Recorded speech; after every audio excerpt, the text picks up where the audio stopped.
ಆದ್ರೆ ನಿಜವಾಗಿಯೂ ನಾನು ಏನದು ಕುರಾನನ್ನೇ ನಂಬಿದ್ದಾದ್ರೆ ಆ ಮತದ ಅನುಸಾರ ನಡಿಬೇಕಾದ್ರೆ ನನಗೆ ಜಿಹಾದ್ ಮಾಡಿದ್ರೆ ನನಗೆ ಸ್ವರ್ಗ ಇಲ್ಲ. ಇದನ್ನೇ ಕಾಶ್ಮೀರಿ ಮುಸ್ಲಿಮರ ತಂದೆ ತಾಯಿಯರು ಹೇಳೋದು, ಅದಕ್ಕೋಸ್ಕರನೇ ತಮ್ಮ ಮಕ್ಕಳನ್ನು ಕಳಿಸೋದು. ಅದರಲ್ಲಿ ಸ್ಪಷ್ಟವಾಗಿ ಹೇಳುತ್ತೆ, ಅಲ್ಲಾಹನ ಮಾರ್ಗದಲ್ಲಿ ಹೋರಾಡಿ 221647 ಅವ್ರು ಸಿಕ್ತಿದ್ದಾಗೆ ಅವ್ರದ್ದು ಗೋಣ ಮುರಿರಿ, ಕೈ ಬೆಳೆ ಸಂದು ಕತ್ತರಿಸಿ, ಕಾಫಿರು ಸಿಕ್ತಿದ್ದ ಹಾಗೆ ನೀವು ಅವ್ರ ಕತ್ತು ಕತ್ತರಿಸಿ, ಇದೆಲ್ಲ ಬೇಕಾದಷ್ಟಿದೆ. പറയുന്ന കോൺഫിഡൻസ് കേട്ടാൽ ചിലപ്പോ ഇതൊക്കെ ശരിയാണോ സത്യമാണോ എന്ന് തോന്നിപ്പോകും. സ്ത്രീ പറയുന്നത് ഖുർആൻ എന്നുള്ളത് പരസ്പരം വിദ്വേഷമുണ്ടാക്കുന്ന, അശാന്തി ഉണ്ടാക്കുന്ന, തീവ്രവാദം പഠിപ്പിക്കുന്ന, കാഫിര്യങ്ങൾ കണ്ടാൽ കൊല്ലണമെന്ന് പറയുന്ന ഗ്രന്ഥമാണ്. അതിലങ്ങനെയൊക്കെയാണ് പറയുന്നതെന്ന് പച്ചക്ക് പബ്ലിക്കിൽ പറഞ്ഞുകൊണ്ടിരിക്കുന്നു. സത്യത്തിൽ ഇവർക്കൊക്കെ ആരോ എന്തോ പറഞ്ഞു കൊടുത്ത് അതിനെ കേട്ട് വന്ന് പറയുന്നതാണ്. അല്ലാതെ ഖുർആൻ നോക്കിയാൽ ഇങ്ങനെയൊന്നും കിട്ടൂല.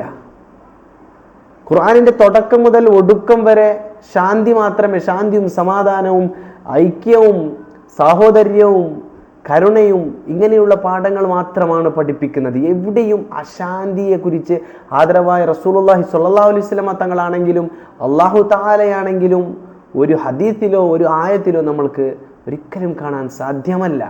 കാരണം ഇസ്ലാം എന്നാൽ അതിൻ്റെ അർത്ഥം തന്നെ ശാന്തി എന്നുള്ളതാണ്. എത്രയോ ആയത്തുകൾ, ഖുർആനിൻ്റെ എത്രയോ ആയത്തുകൾ പരാമർശിക്കുന്നത് ശാന്തിയെ പ്രതിപാദിച്ചുകൊണ്ടാണ്. അല്ലാഹു പരിശുദ്ധ ഖുർആനിൽ പറയുന്നു, ബിസ്മില്ലാഹിർ റഹ്മാനിർ റഹീം, വലാ തസ്സുബ്ബുൽ ലദീന യദ്ഊന മിൻ ദൂനില്ലാഹ് ഫയസുബ്ബുല്ലാഹ അദുവൻ ബിഗൈരി ഇൽം.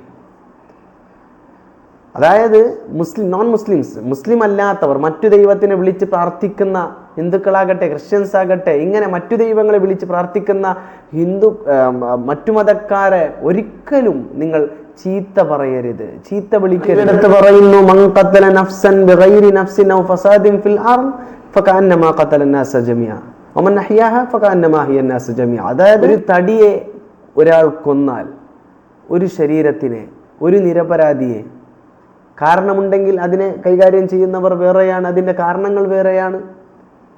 അല്ലാതെ കണ്ട് ഒരു തടിയെ ഒരാൾ കൊന്നാൽ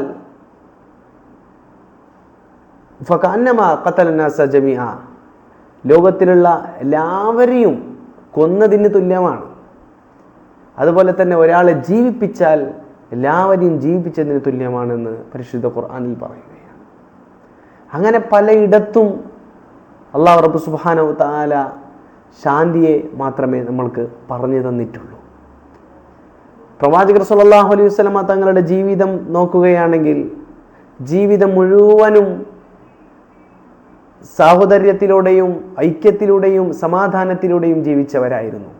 പ്രവാചകർ സല്ലല്ലാഹു അലൈഹി വസല്ലമ തങ്ങളുടെ സ്വഭാവം നോക്കിക്കൊണ്ടാണ് കൂടുതൽ ആൾക്കാരും ഇസ്ലാം സ്വീകരിച്ചത്.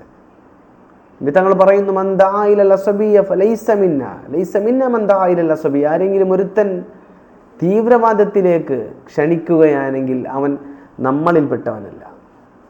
അശാന്തിയെ പ്രേരിപ്പിക്കുന്ന തീവ്രവാദം, ഇങ്ങനെയുള്ള പരിപാടിയിലേക്ക് ഒരാൾ ക്ഷണിക്കുകയാണെങ്കിൽ അവൻ മുസ്ലിം അല്ല എന്നാണ് മുത്ത് റസൂലുള്ളാഹി സ്വല്ലല്ലാഹു അലൈഹി വസല്ലം തങ്ങൾ പറയുന്നത്. പരിശുദ്ധ ഖുർആനിൽ കാണാം, ഉദ്ഉ ഇലാ സബീലി റബ്ബിക ബിൽ ഹിക്മത്തി വൽ മൗഇലത്തിൽ ഹസന. നിങ്ങളുടെ റബ്ബിൻ്റെ വഴിയിലേക്ക് നിങ്ങൾ നല്ല ഉപദേശം കൊണ്ട് നല്ല രീതിയിൽ മനുഷ്യരെ ക്ഷണിക്കുക. അങ്ങനെ എൻ്റെ പ്രിയപ്പെട്ടവരെ, നബി സല്ലല്ലാഹു അലൈഹി വസല്ലം തങ്ങളുടെ ജീവിതം മുഴുവനും നമ്മൾക്ക് ശാന്തി പഠിപ്പിച്ചു തന്നതാണ്.